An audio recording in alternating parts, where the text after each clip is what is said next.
بشنو که دنیا پاینده نیست. رضا نباشد شوهر، جنت این جای تو نیست. پیغمبر در حدیثش گفت بشنو ای امت، زنی که شوهر بیقدر او از اهل اسلام نیست.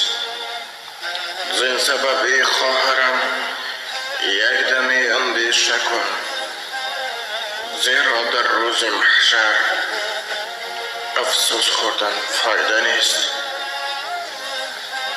در نزد هر زن و مرد غیبت مکن شوهرت، که این اعمال ناپاک بر ما و تو روا نیست.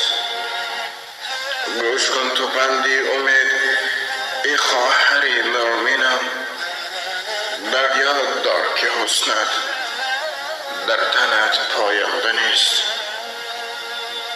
مکن فراموش تو هیچ روز حساب اعمال، بدنام مکن خود را که بر تو زیبنده نیست. زمانه گشت ویران، زن شد پیرو شیطان، افتاد به عشق دنیا در دل مهر و وفا نیست. این روزها هم بگذرد ای خواهر دار در خاطر، هیچ یک اعمال ناپاک در قبر بی جواب نیست. زر و زیوری دنیا کرد به خود زنها غلام، فکر می کنند که فردا بر این لایق جزا نیست.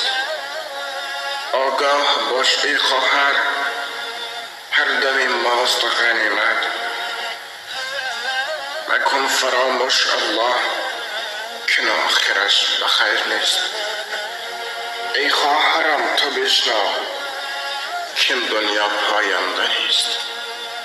رضا نباشد شوهر، جنت این جای تو نیست.